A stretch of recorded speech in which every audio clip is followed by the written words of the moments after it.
The Battle of Britain is about to begin.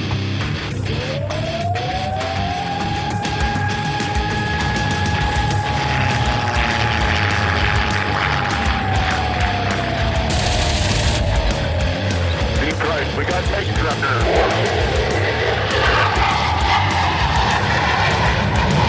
Let's follow a range on Detroit. I'm coming around that on the target right now. I've got a couple of these right in front of me. I'm going after it. Right, I got him.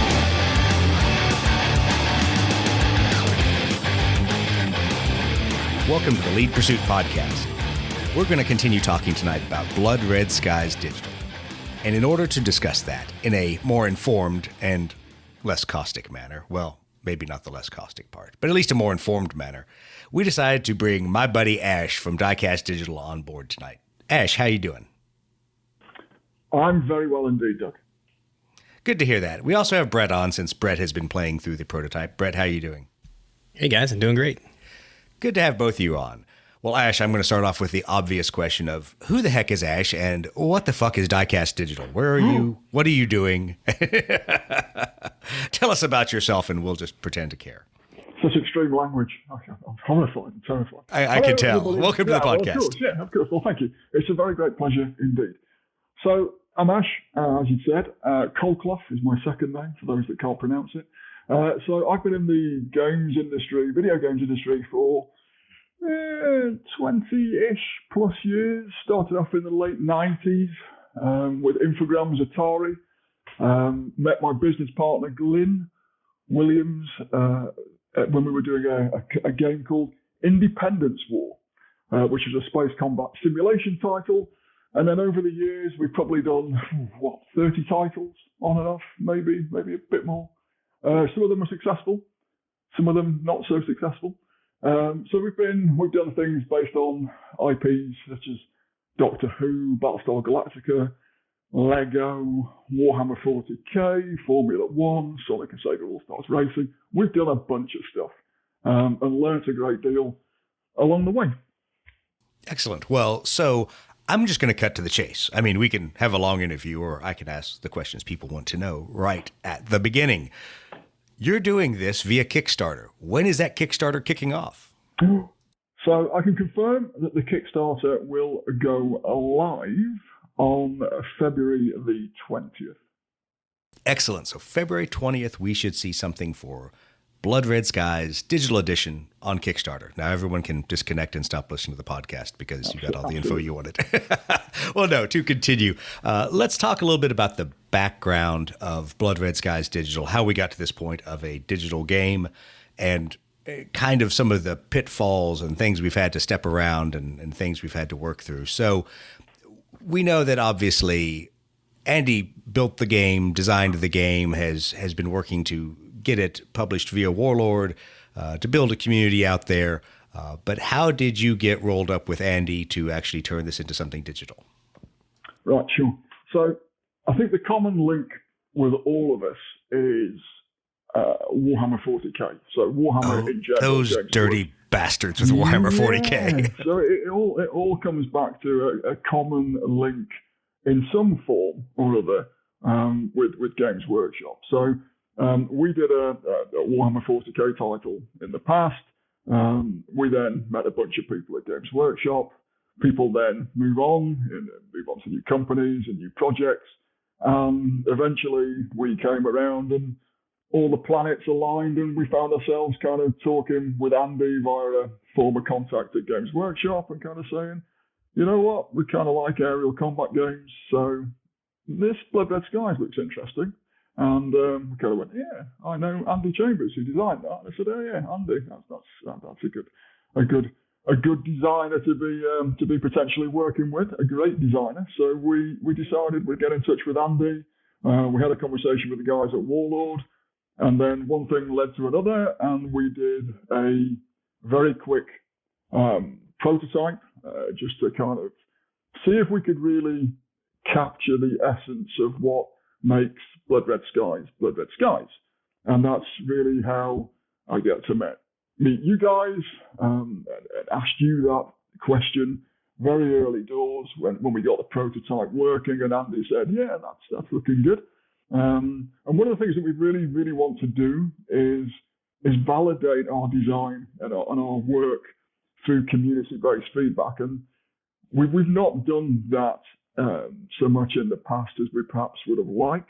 And this time around, we really wanted to get, right from the very get-go, the prototype in the hands of the players.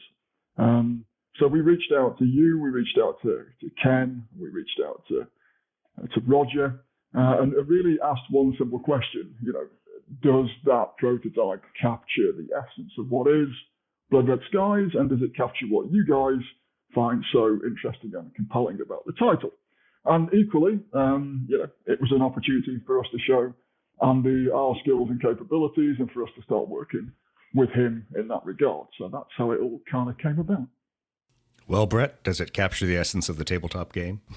Yeah, anybody who's playing the tabletop game will immediately recognize the mechanics and the gameplay. It just has all the cool chrome on it, right? It's like playing a movie. I don't know how to describe it. It's got all the animations and cool sound effects. That's awesome. I love it. Well, and I think that's one of the funniest parts of this argument people have over digital versus tabletop, as if they are mutually exclusive, because when you and I play the Malta battles, we either have to be making the pew pew sounds ourselves or be playing, Siege of Malta in the background or Battle for Malta to have audio effects. So, it's really fun for me to play a digital game, have some of that chrome, as well as being able to play a tabletop game right across from my buddies and all the banter and kind of things that go on there. So Ash, I know you have hinted at that as well, that being a tabletop gamer yourself, although you actually have the advanced squad leader rules at some point, which I assume you've actually read, unlike me. I think I've filtered halfway through them. But, your goal was to not build something in an attempt to replace tabletop gaming, because that's quite asinine, but rather something that would build on top of it. How have you guys kept that in your design methodology and kind of in the forefront? That's an interesting question. The whole question of tabletop versus digital is, we don't frame it that way. I don't personally look at it that way. They're not mutually exclusive. They're mutually supporting. One can lead to another. Right now, there is no real way of separating out the two market spaces, but there's some distinct crossover between digital gamers and tabletop gamers. One doesn't replace the experience of the other, but rather complements it. So there's always going to be people that love the tabletop experience. That's cool.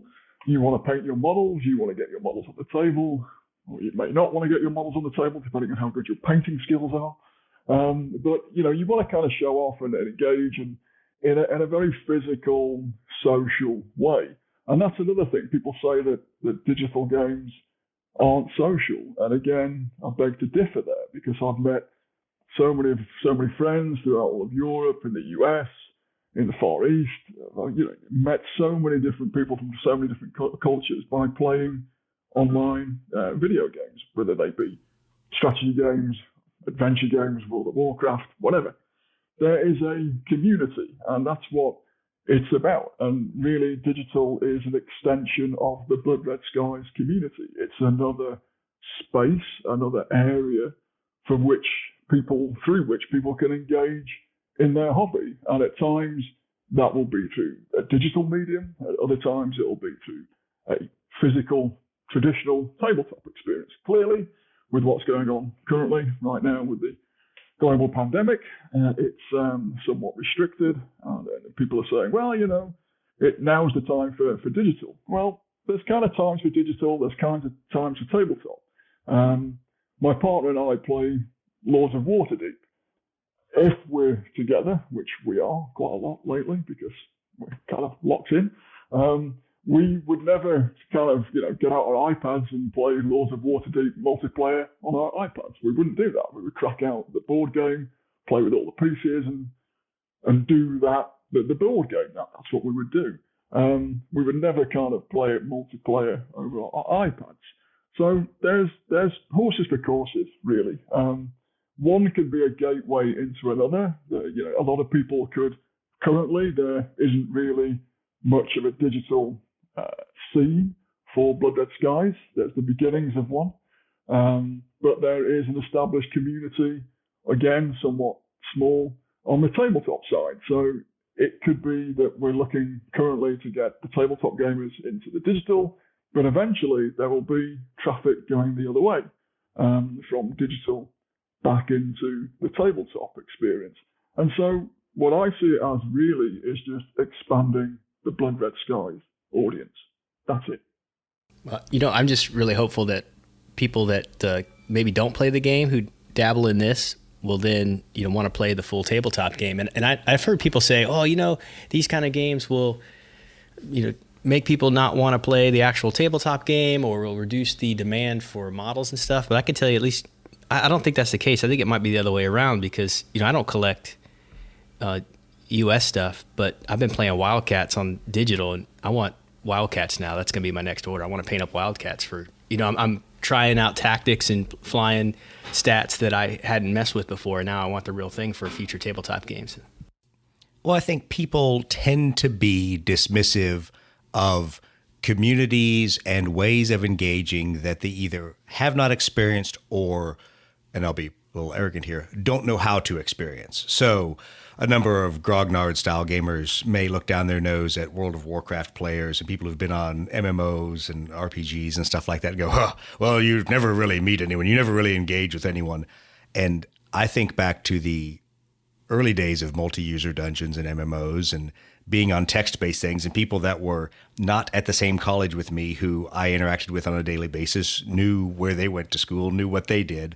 And it was kind of funny. Did we ever really have much of an interaction outside of the game? No, but I knew their real world background because we had time to talk about it. So I think there is a way to build community there. I don't think it's mutually exclusive. I think what some people just don't understand it well enough to know how you would interact between the digital and physical realms, and that you can build community both ways. And you'll have ways of linking up and meeting opponents as well as allies online, and an ability to find people who are interested in the same parts of the game. Because Blood Red Skies is a pretty diverse game historically, even alternate history-wise, Brett, the things you've been exploring, and history ages, going into Korea from World War II and things like that. So I think there is definitely a chance to engage with people.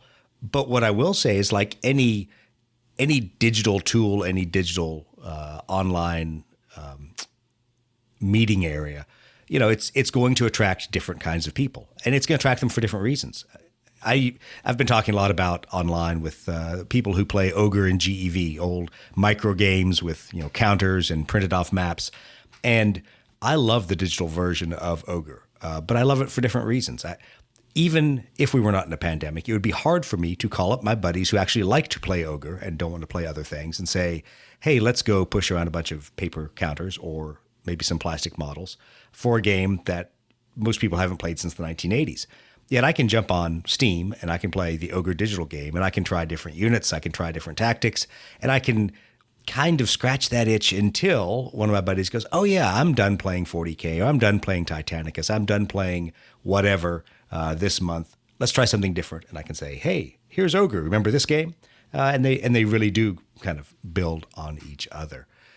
But we've talked about opening up a larger player base. And Ash, it's a question I'll kind of throw back to you. A little of a difficult question is, how are we going to attract people who are not Blood Red Skies players? Because quite honestly, the Blood Red Skies community seems to be pretty hardcore behind your efforts, but we know we're going to need more than just them. Yeah, absolutely. So on this, there's an easy-ish answer, and that is that what we've got to do is design a great video game. That's it. That's the goal. How do we do that? Well, the way we do that is by following the tabletop game, because the tabletop game is a great game. So game mechanics-wise, it's all cool, it's great, and he's done a fantastic job of creating something that's inherently quite simple to pick up. It isn't a 356-page ring binder advanced squad leader. It's a fairly accessible strategy title but it's nonetheless got good complexity, got great depth, got great scalability. It's got the ability to take aerial engagements in World War II to any particular aspect of aerial engagements, wherever that may be, whichever theatre of war, whichever aircraft, whichever setting, whether that be naval engagements, dogfighting, escort missions.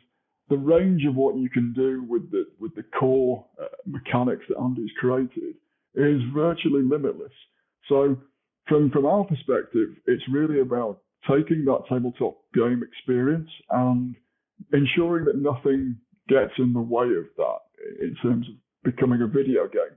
I did an article recently about flow and progression in video games design, and really there should be nothing that prevents you from immersing yourself in the experience. So, if you're working out the kind of mechanics of how this thing works rather than focusing on how you're going to take that carrier out and get past that defensive line of fighters, then that's where we haven't done our job properly. So we will expand the audience by A, staying true to the tabletop game, but B, delivering a really slick, really cool interface, good visuals. There's a limit to how far it makes sense to take the visuals because achieving reality and realism is quite expensive. But then again, you've got the cool kind of 1940s propaganda art style, which is one of the things that drew me artistically towards Blood Red Skies. It was quite an interesting design in its own right, visually. So I think that's the answer. The digital market is large, it's highly competitive, but as a PC, we can go onto other platforms. I've just heard people saying, is it just for PC? No, it can go on other platforms if the demand is there. But for PC World War II strategy titles, there's a big market. It's a competitive market, and we have to do our very best to deliver the best possible product that we can, given the resources that we've got. Well, so let's talk a little bit about managing all that and managing the expectations, because as you say, it covers such a diverse theater of war with Blood Red Skies. How do you, as the individual husbanding the resources of time, money, people's hours in the day, how do you focus your efforts? Where do you really focus those efforts when you say, okay, as we're going through prototype stages, as we're approaching, various releases, various demonstrations of capability, how do you prioritize what's more important? Some cool, small little rule inside the Blood Red Skies game buried on page 43, or making the game seem cinematic, making it feel like there's aircraft actually moving around, shooting each other down with the little sounds and visual effects. Sure. So there's a thing called form follows function, and with strategy titles, that's what it's really about. It's really the functionality that's key. You could play a great game with just blocks, right? Just in a white room. Yeah, absolutely. It's been done for hundreds of years. Yeah. So, and if the game is a compelling experience with just kind of prefabs or blocks or whatever, then that's the key. And then you basically add the depth and add the visuals, which help suspension of disbelief. It pulls you into that world visually.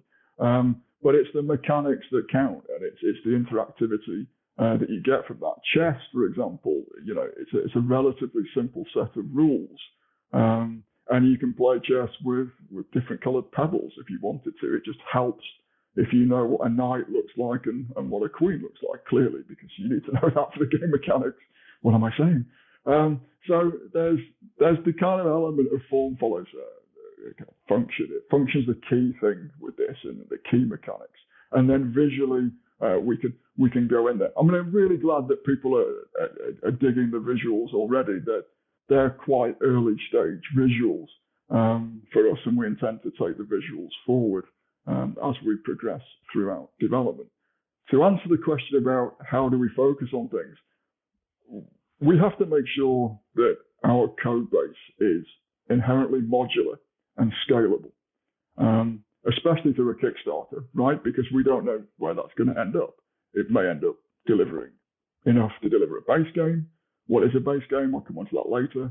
It may end up being able to deliver far more than that, and I hope it does, because then we can deliver a more compelling, bigger, larger, grandiose scale project for the same money, right? Same bang for your buck, bigger bang for your buck. So it depends on the demand. It depends on how we kind of take it forward. But what we want to do is deliver the best possible product, regardless.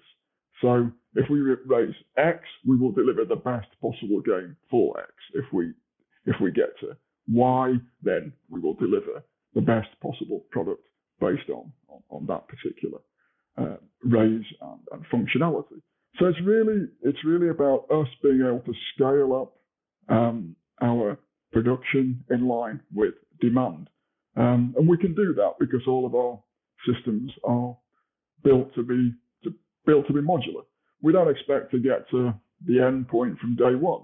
It's a gradual process, and we're committed to the long-term development of Blood Red Skies. You know, there'll be a starting point. There'll be hopefully an expansion point. We may even look to reach out to publishers, perhaps, that understand this market and have access to a wider market. There's only a few publishers that really operate and understand and know this space. So, yeah, there are ways we can take this forward. You know, Ash, you mentioned sometime earlier, I think we had an offline conversation. You were talking about how you do the AI and stuff. And one of the things that really fascinated me, we were kind of describing the algorithm, I guess, the AI, how it calculates the moves that it can make. And there's a scoring system. And so, it's a program where it could take the highest score. So it always makes the most, the highest value decision. And I found that idea really fascinating. And you went on to discuss how it could be modified, so you could essentially dial in, different levels of difficulty for the AI, so that, maybe instead of 100% of the time it taken the most valuable decision, maybe it only does it 60% of the time. And then, maybe I'm speaking way off the reservation here, but I was pretty excited too when you talked about how that gives the potential to even give, pilots almost like some character. You can make them maybe more risk takers or more conservative. Are you able to talk about that at this point, or is that too early? No, I think we're absolutely Brett. So AI is a really good example of, at the moment, it kind of sucks. It's kind of dumb. And that's not to belittle the work that Ewan's done on this bit. So Ewan, I love you to bits and you're doing a great job. I'm now going to tell you why your AI sucks currently. And it sucks because it's the first level, the first iteration along a path. So the AI starts off by being quite dumb, and then it progressively gets more and more intelligent as it goes forward. So right now, it operates on a value-based system that you just adequately and lovely description there, Brett. So that's all good stuff. But what we want to really do is then layer over the top kind of objective tactics, personas, and the ability for units to take on roles. So one example may be that, the AI basically decides that this guy is going to be the main man. He's going to be the one that takes down the opposition. And this unit's job is to protect the main man, to act as their wingman. So that's what I mean by roles, so that we can assign specific roles. Clearly, each scenario has an objective, and the AI needs to be aware of what that objective is. That may be to take out a carrier. It may be to ensure that a bomber exits the map and you escort it from one side to another. It could be that it needs to take out a whole column of tanks, whatever it may be. The AI needs to know what those objectives are, and then really, inverted commas, think through how its value system then modifies and changes based on that knowledge. And then the final layer that we can put on this is something called personas. So the personas would be, am I kind of quite an aggressive overall personality? Will I take what's my appetite for risk? So at the moment, as you guys are part of the prototype team, you'll have noticed that the AI basically doesn't really take into account what's going on behind it. It kind of goes, well, I'm going to go after this chap. I'm not really looking behind me. And by doing this move, I've now just set myself up as, for a perfect tailing shot for the opposition. So the AI will develop. it's iterative, and it's based on player feedback as well. So, we need, at the moment, the AI can give certain players, including myself, kind of a good run for our money. But then Ken, Roger, Doug, Steve, Steve was saying that, it kind of hasn't got a firing solution on it at the moment. And it's kind of like, really? And so I don't believe him. Well, I don't know if I believe Steve, him either, you're lying. Yeah.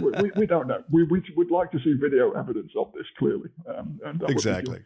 But the AI will develop, and it will go forward. But clearly, the AI also does one important thing, and this perhaps goes back to something we were talking about earlier, and that is that a digital game can teach people how to play the game. It can take new players and grab them by the hand, and if the onboarding system is good and the tutorials are good, it can introduce people to the game in a very, very handheld,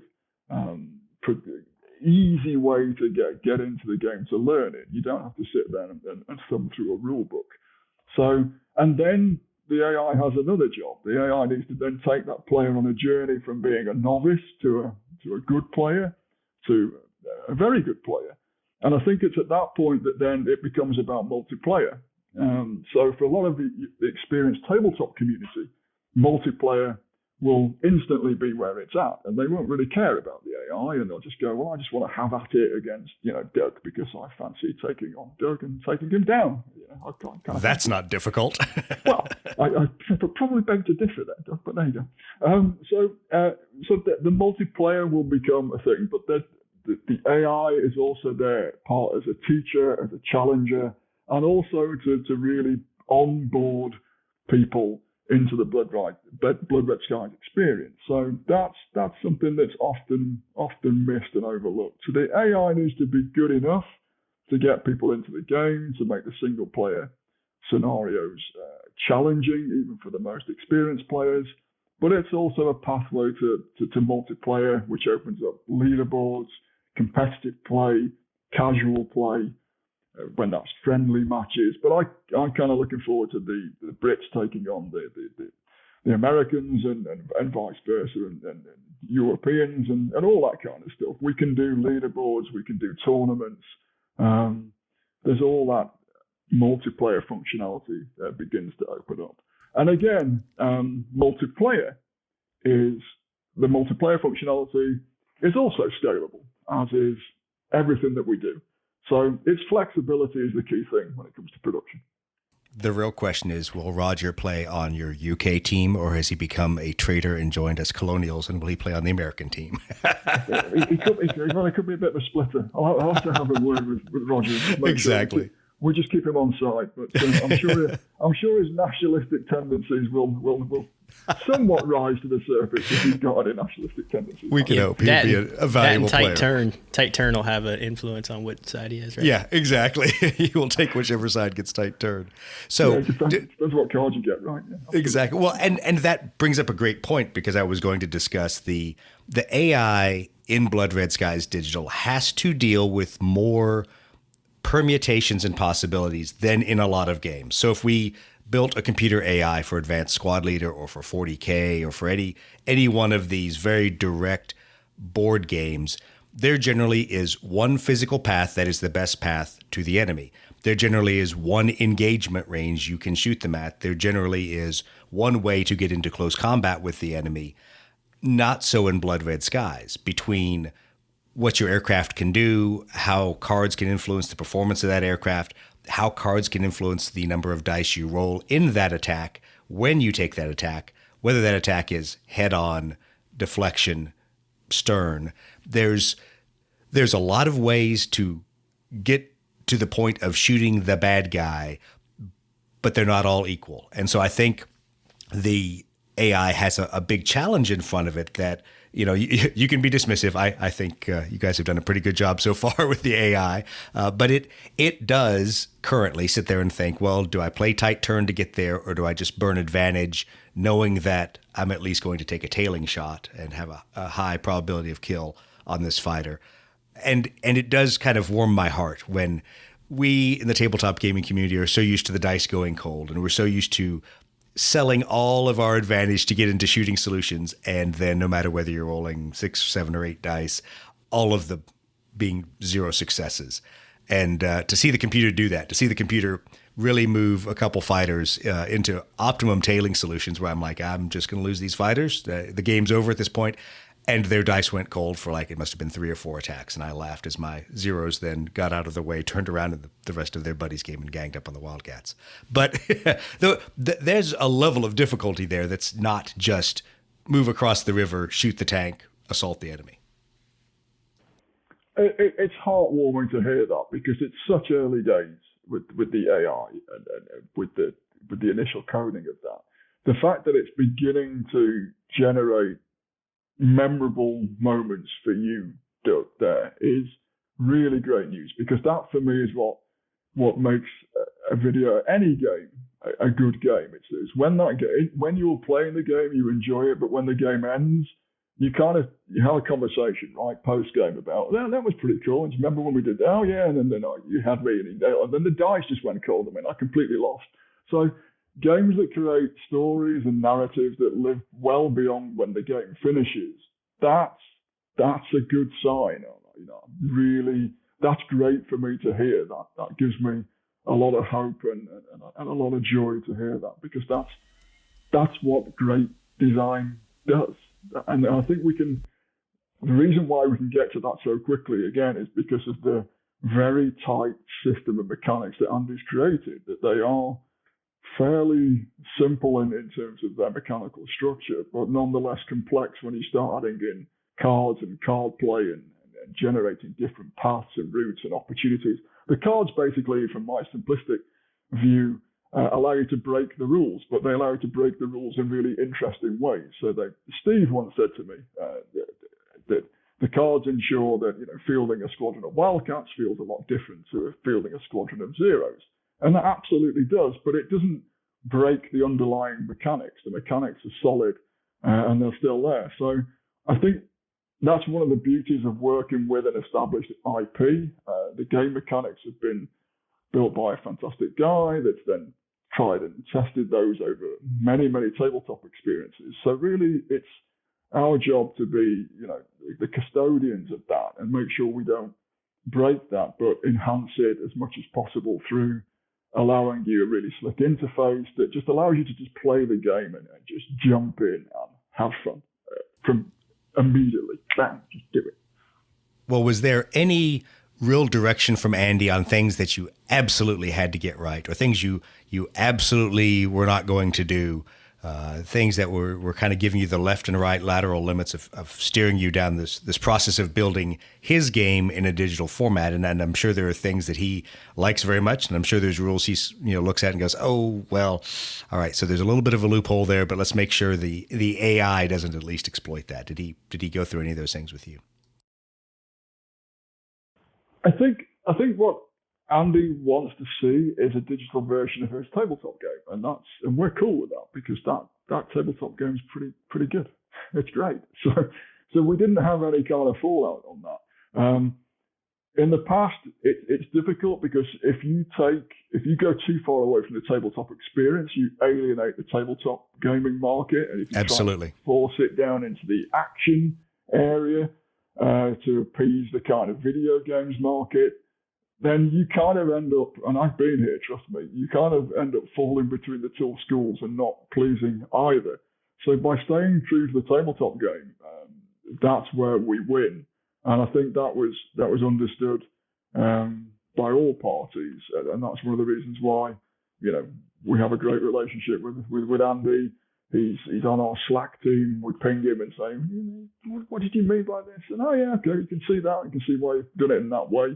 So we have, sometimes we can have little debates about certain things and whatnot, but for the most part, we've got a shared objective, which is to just get the core of what makes Blood Red Skies in digital form. That's it. Well, and I think that also draws upon one of the strengths of the Blood Red Skies community is that Andy is approachable, even though he doesn't want to be pinged for every rules question. but he's very approachable about why did you do this, or was this intentional? Because there was obviously a little bit of a dust up in the ready room this last week about rules as written, rules as intended. And Andy knows that that stressor is there. It's going to be in any game designer's mind as they are trying to minimize the pages in the rule book, yet maximize the playability of the game. But at the same time, we all have to understand there are a lot of assumptions that go into this game. When you play Blood Red Skies, you're not picking an altitude and airspeed, a dive angle, a turn attitude.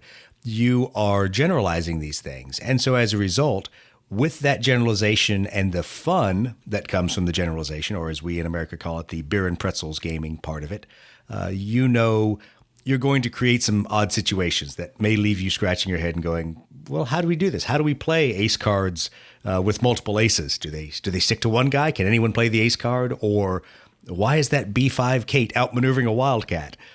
Those are rules compromises that Andy had to write in there. Yeah, absolutely. So if you look at Magic the Gathering, which is something I play also a great deal of. Magic the Gathering. All right, the interview's over. We're not talking to him anymore. He plays Magic. I'm going to get to the point. Trust me. Don't everybody run away at this point. If you're still there, you're crazy and insane anyway. Exactly. But, thank you for getting to this point. It's 36 minutes. But anyway, look, the Magic the Gathering, the point is that at a surface level, the rules are quite simple. But if you look at the competitive rules, where everything's spelt out, every I and T cross, every I dotted, it's pages and pages and pages and pages of stuff.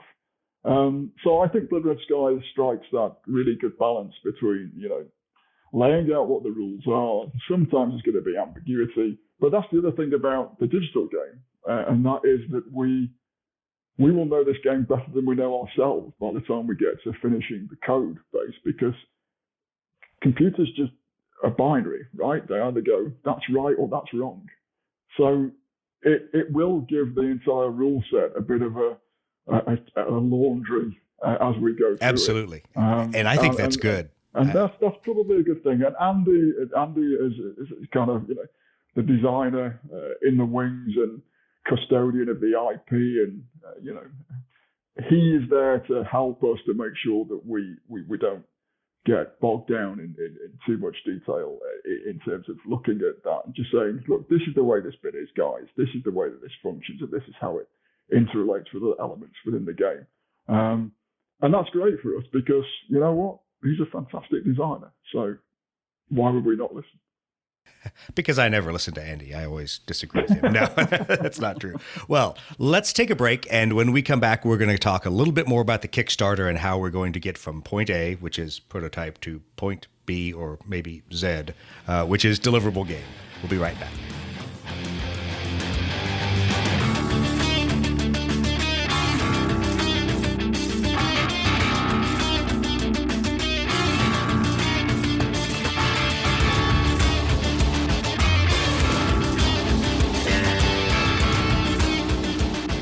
And we're back. So let's talk Kickstarter, because I think everybody's been twiddling their thumbs listening to Brett and Ash and I wax poetic about Blood Red Skies and digital gaming and community and all that stuff, and they just want to know about the Kickstarter. So, Ash, we're going to rake you over the coals here for a second about Kickstarter. All right. Let's talk the why first, then we'll get into the details. So why Kickstarter? Why didn't you just find yourself a white knight with millions of dollars and say, let's make the best Blood Red Skies video game out there? Yeah, white knights, they're kind of rare, right? They're kind of, there's not many of those people knocking about, and I didn't find much money down the back of the sofa either. So yeah, exactly. No, look, if I could just take it one step, not beyond, but before that, is to say that who is doing the Kickstarter? That's somewhat of probably a place to start. Absolutely. It is not Warlord Games. It is Diecast Digital that's doing the Kickstarter with support from Warlord Games from a marketing point of view and a kind of social media support point of view. So, and also, without giving away too much, Warlord Games are being extremely generous with the rewards that they are potentially offering to backers, ridiculously so. In some of the pledge levels, which I'm not going to get into right now. Yes, every backer can get a boom chit, and the highest levels will get 2 zoom chits along with it. No. One may be even in kind of a nice kind of plasticky resin type thing, maybe. But I don't know. Well, we'll see. I have to pick on Warlord. It's a love-hate thing for us as the podcast, so I always have to take that shot. They are. So we've acquired, to be clear to everybody, we've acquired the digital rights to produce a series of video games based on the Blood Red Skies IP. So that's what we've got. They are a licensor, we're a licensee. So that's where we are with the relationship with Warlord. So why Kickstarter? Well, Warlord they're not a video games company. So this is, and I think to the best of my knowledge, this is the first time that they've entered into the licensing digital space. Right. So it's fairly new for them. For us as a game development team, we're independent. We're only three people full time, supported by a team of really cool, really good guys and girls around us in terms of freelancers and contractors. But we're a small independent team, and this is a niche title. It is a niche product. No, it's not. Everybody plays aerial war games. I don't know what you're talking about. Yeah. So it's kind of niche, especially so for digital. But so one way of funding this is really we've invested, rightly or wrongly, we're in, and we've been in for a while now. We've invested serious sums of money, and that's not to say we've invested millions, but we've invested tens of thousands to get us to the point we're at right now. And we've really reached the point where we need to simply ask one question, which is this game what people want? And the way to answer that question is through Kickstarter. And then secondly, on from there, is if the answer to that is yes, and I very much hope that it is yes, then the next question really is help us to make this game the best game it can possibly be by working and having your say within that. So Kickstarter fulfills those two roles. It fulfills, we need cash. This isn't free. We do this professionally. So this is what we do for a job. And secondly, we want to work with the community to ensure that the game it has a really good product to market fit, that it's the game that everybody wants to see. Now, clearly, we can't respond to every single demand, hope, fear, wish, dream, nightmare that potentially hundreds, if not thousands, of people may have for the title. But we can certainly pick up on themes, and we can certainly pick up on very good suggestions and strong suggestions that come through community influences. So there is a huge chance here for us to work with the community. And that process started with the prototype. So, right from the very, very beginning, we've reached out to, admittedly, a crazy bunch of lunatics such as yourselves. And bunch of troublemakers. I would not value their opinion for anything. So we're clearly on the wrong path from the get. Exactly. We've listened to them and done exactly nothing they asked for. That's not the truth. I know. I mean, you yourself, basically had a couple of issues with the first prototype, and one or two of those were deal breakers. But by listening and understanding that feedback from you, we were very quickly able to rectify those two issues. One was pre-measurement from memory, and I can't remember what the other one is. But we rectified both. Something of no consequence, obviously. I can't remember. Tempest in a teapot. So inconsequential that it's just gone. Anyway, we did it. We corrected it, and we moved on. And that's the idea. Clearly, there's a different approach going forward. So why Kickstarter? Well, it kind of makes sense. It kind of answers that key question, and it allows us to assess the level of demand, which in turn will dictate how far and how quickly we can take the title in the first instance. Well, and I think that's a huge point for the community to understand. And I don't say this lightly, and I don't say this as a fanboy who, regardless of whatever comes out of Diecast Digital, this is going to be great and wonderful and unicorn farts and rainbows. But if we want the maximum capability to develop the game, we need the maximum number of people and pledges and all these things going forward. And so gamers, we always like to dabble and try a different game. What I will say is the Blood Red Skies community, we have friends all across the wargaming spectrum. We have friends across the role-playing game spectrum. We have friends across the tabletop card gaming spectrum, all those things. If we tell people, our friends, talk it up inside our gaming communities and say, hey, I know a lot of you wanted to pitch in and are curious about what Blood Red Skies is.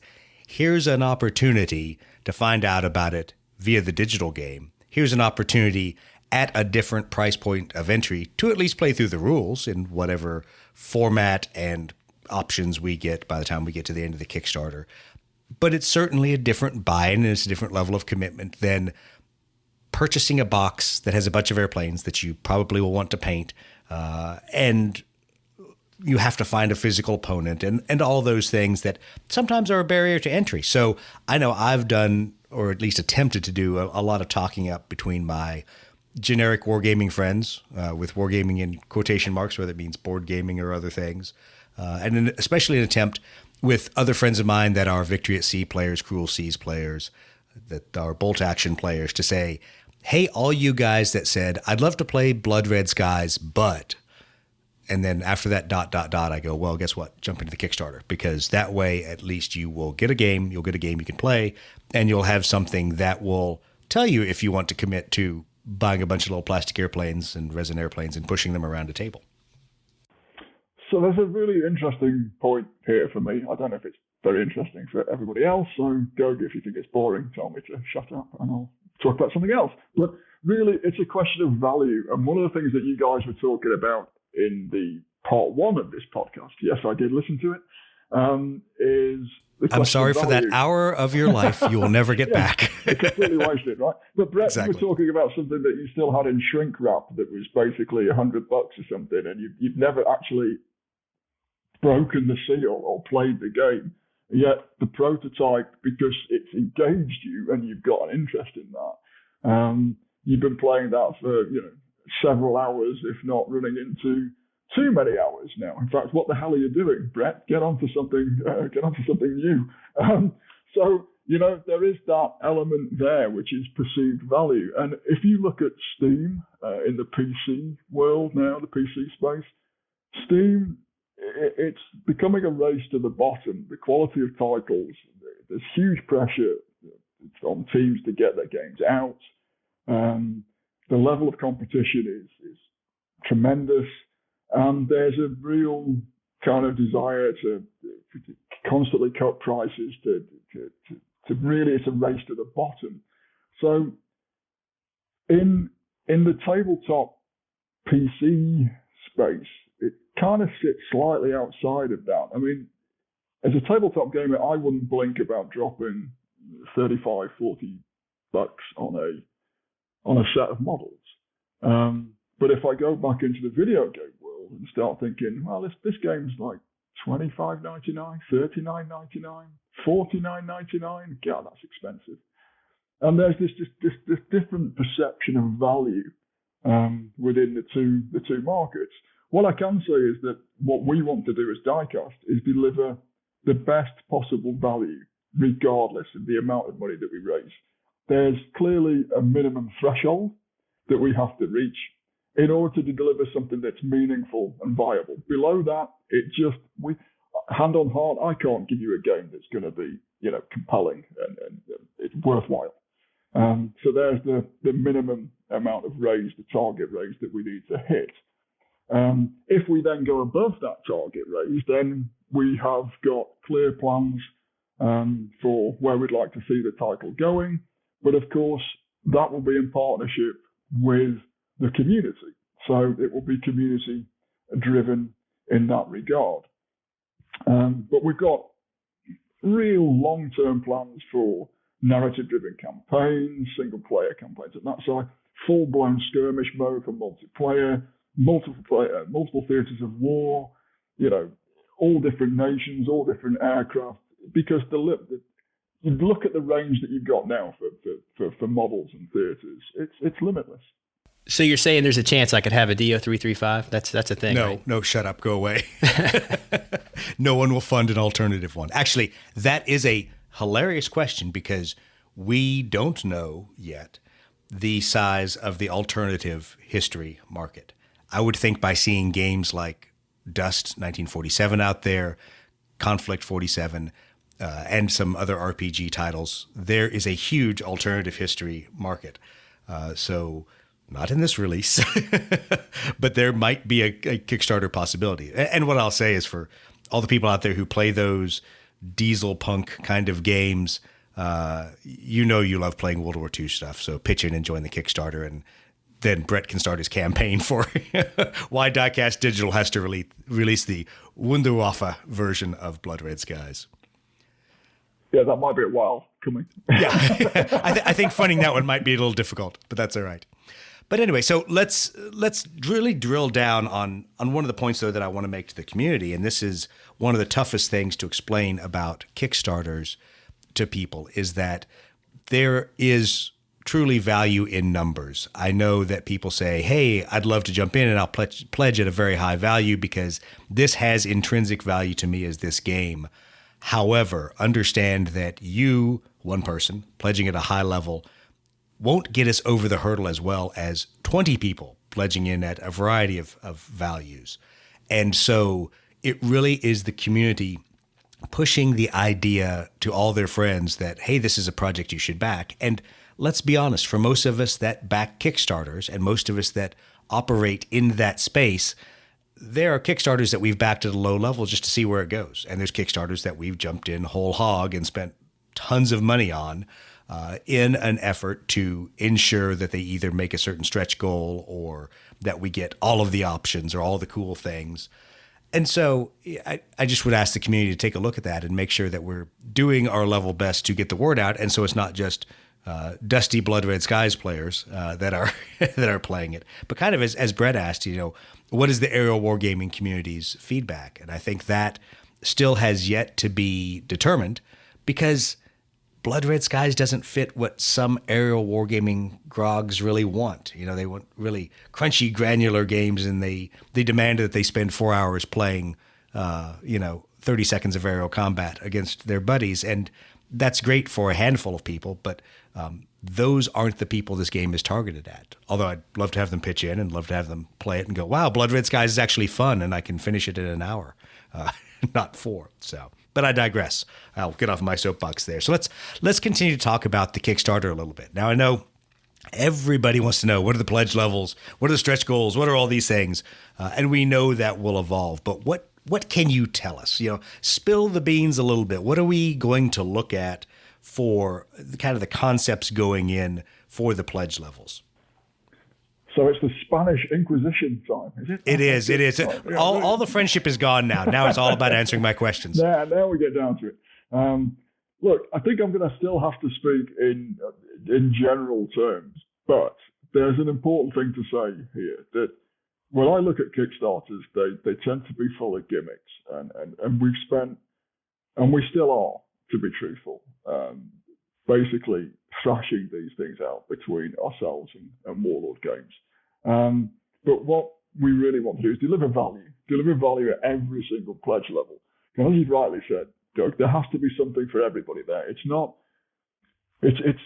getting that range of people in. So there needs to be something at quite a low end level that's a low barrier entry to people who just want to try and give Blood Red Skies Digital a go, and in association, give Blood Red Skies a go, because it's one and the same thing.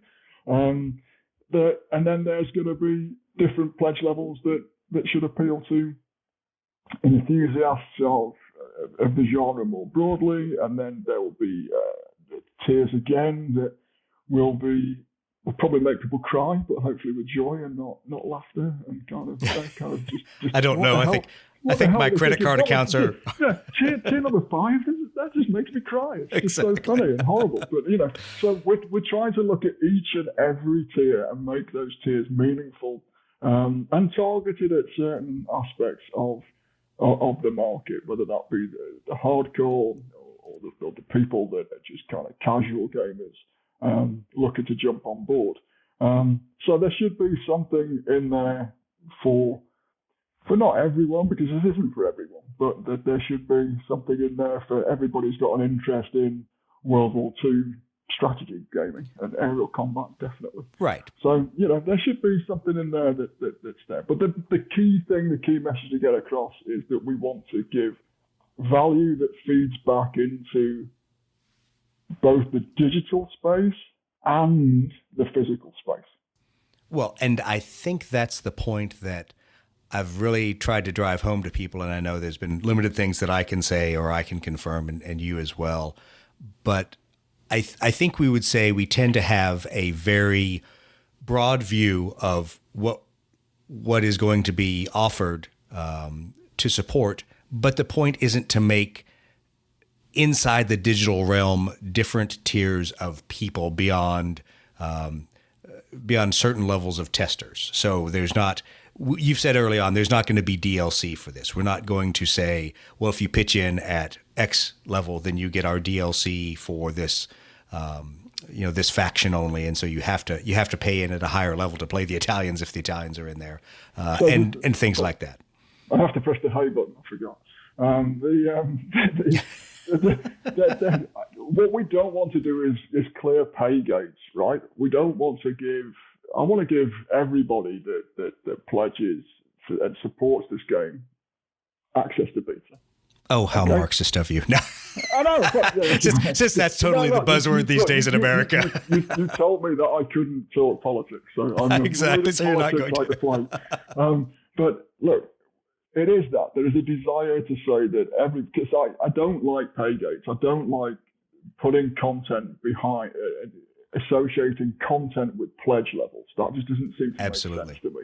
What I want to do is associate rewards that are meaningful to the community with pledge levels. Because the more you get behind us, the more I want to try and give back. But look, talking and staying on the Marxist element of this, I am from humble backgrounds myself. I'm from a very working class background. So it's all relative, right? So if somebody drops, I don't know, $50 on their game and somebody drops $5 on their game, the person who drops $5 on the game, that may be a lot of money for them. And it absolutely means every single dollar, every single pound that gets behind this project goes to one thing, and that's creating the best possible video game that we can. Absolutely. That's the bottom line. And then in terms of DLC, it's way too early to be talking about downloadable content. Downloadable content, yeah, back end, down the ways, down the road, possibly, potentially. But the further we get with the Kickstarter, the more we can bolster what I'm calling the base game. So the base game at the moment contains a set amount of content. There's a set threshold that we need to achieve to reach that. And then obviously the further we go, the bigger that initial release bundle will become. But it wouldn't be that, aspects of that game would only be available to those that pledged at the highest level. That's not the case at all. Absolutely. And that's one of the things I like about the structure that you all have built, is that you're not delivering different versions of the game to different pledge levels. Because in my mind, that's just not fair.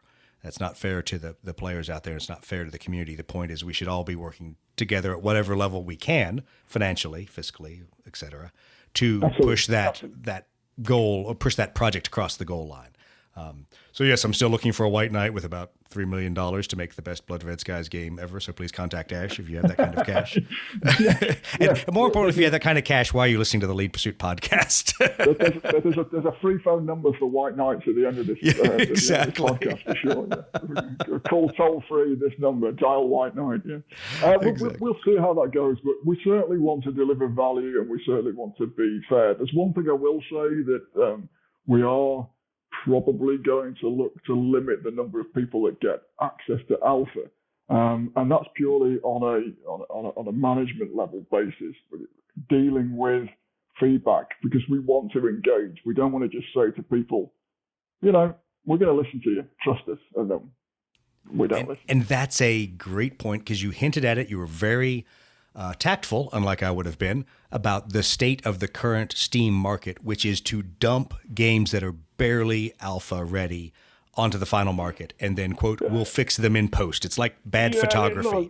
Doug, I've been on the other side of the space of the independent developer. Outside of Steam, there's some massively big hitting titles that account for a huge percentage of the revenue that Steam generates. And then, very much like the music industry used to be, there's one or two hit bands, and then there's millions of groups out there playing in pubs, clubs, and bars and just trying to scratch a living. Exactly. So I've been on the opposite side of this, and there is huge amounts of pressure sometimes commercially to get things out the door and then push product out.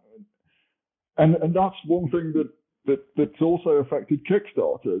That some people say, well, we're in Kickstarter because we don't actually have the pressure of delivering, and that's where Kickstarter has failed sometimes, because people think that, well, there's no real pressure there for now to deliver. We'll deliver it when it's done. And again, things do go wrong with game development. It's a complex beast. It's got lots of moving parts. But set against that is we've got a lot of experience in this industry. We've got a lot of planning and that's gone into it. But it also comes back to prototyping and working with the community, because we're identifying areas right now. Today, Sunday afternoon, we are here talking about things and fixing things right now regarding the AI and mechanics and maneuver templates and stuff like that. So, well, and I think a lot of people want to jump in early, and they want, quote, early access, but they don't want the difficulty of engaging with a prototype or a pre-alpha build, or the level of detail that goes into that interaction between the coders, the developers, the play testers. And it's very easy for people to say, oh, well, this game sucks, or this doesn't work right, or I don't like the AI. But to be the kind of playtester that says, I don't think the AI made the best decision, and here is why, and here I can document that, or I think the game does not cover this exploit properly, or the game does not capture this correct essence of movement properly. Those are the kind of things you need from playtesters in a prototype stage. You don't need people that just get in and spend 3 hours playing the game and go, well, this sucks, this is terrible, or this was the best ever, I can't wait for the final version. Neither one of those really help. It is the people who put in the dedicated playtest work. And I'm just, waxing philosophical about how great I am. So no, I think it's horses for courses. I mean, obviously constructive feedback is always preferable, and if people can articulate the reasons why they don't particularly like something, as opposed to saying it sucks, end of story, then that's always helpful. We could never hope to please everyone. There are always elements of any game that people would like to change and do that. And what I would say is, get designing your own games. Get into game design. Get into that kind of stuff and get into the mix, because it's interesting. But look, we're hopefully pretty good at what we do. We know what we're doing. We know our business. But that's not to say that we shouldn't do listen to the community. But again, I'm not going to sit here and say that we're going to respond to every single request, because that's just not practically possible. That is true. And, while I'm trying to not be fanboy about this, and I'm trying to be somewhat, distanced as the podcast host that is also involved in playing the game and playing through the prototype stages, it has been great to work with you guys, and thankfully you haven't had to endure my level of debrief of issue, this game fucking sucks, recommendation, Ash, fucking fix the game. because it has been fun. And so even the frustrations we've had, where you've had to listen to Brett, Roger, Steve, and I really kind of say, we don't think that's right, and I can't put my finger on exactly what the machine's doing, but it's not doing something right, because at the end of the turn, it's where it shouldn't be.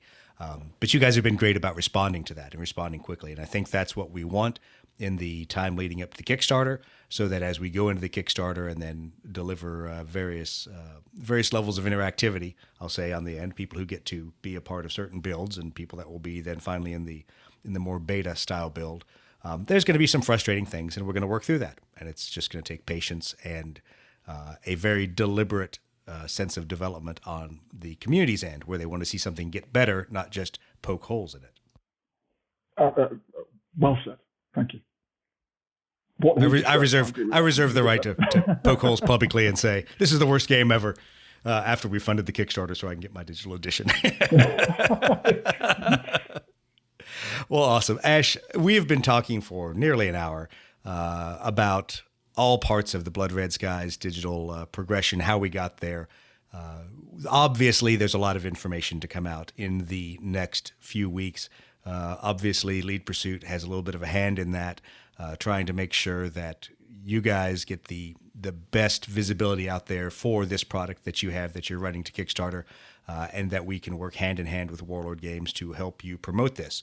Because once again, we love Blood Red Skies. We kind of want to see it transition to some digital offerings, and we'd like to be able to assist with that. So, in closing, Ash, anything else you really want the community to kind of think about, bear down on, and to put the detail effort into?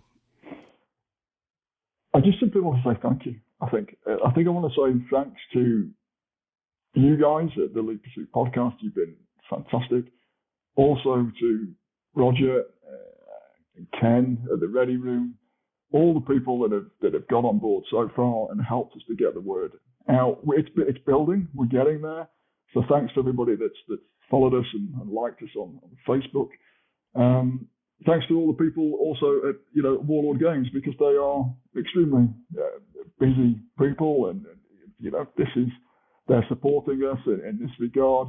They're offering us their support in terms of their structure for fulfillment of physical goods and physical rewards. So, and more than that, there's a real great team family spirit building around the title from all sides. And I can only hope that with the support of the community that develops and grows. So thank you, everybody. And February is going to be an interesting month. It's going to be a bit of a roller coaster. Do help us to get the word out. Do get behind us. And thank you so much for your time and support. And thank you for today. It's been interesting. Absolutely. And we can find all things Blood Red Skies Digital. Social media, generally, it's at BRS Digital Edition. And I know you guys are on Facebook, Twitter. I think Instagram's starting to get out there. So we have all kinds of ways of finding you. Web address, it's still at your Diecast Digital main address. So if you go out there, there's a tab for BRS Digital Edition. You can sign up for a newsletter, so you can get all the lovely updates in your inbox. There are blog entries. There's all kinds of information. So don't think that only Lead Pursuit Podcast has the information. Go out there on social media, follow, and comment is what I'll say. So if you see Ash and some of the other crew out there answering your comments quickly and furiously, yes, they do. So interact, please, on Facebook and in Twitter, and we will take it from there. Brett, any last minute, oh, by the ways? I'm just thinking about that movie Dumb and Dumber. I'm the guy. So DO335, you're saying there's a chance? Oh, you're stuck on the 335, you jerk. Well, Brett, the good news is there is the alternative Ready Room where you can at least hang out and talk about your alternative airplanes, which the good news is if you are a fan of those airplanes, you should probably be seeing all the new beta cards and everything that is coming out of that effort. So if you don't know where to find things Blood Red Skies, there's obviously the Blood Red Skies Ready Room on Facebook. You can follow Lead Pursuit Podcast on Instagram and on Facebook. No, we're not on Twitter because everyone else is on Twitter, and I just refuse to be on Twitter. So sorry there. But like us, follow us, subscribe to the podcast, and please give us your feedback. If you don't feel like poking Ash and the Diecast Digital team in the eye about the Blood Red Skies Digital Edition, feel free to give us your feedback and tell us what you think needs to go into the game, and we'll pass it on along. Thank you, everyone, for listening and for enduring this podcast yet again. We'll talk to you all next week.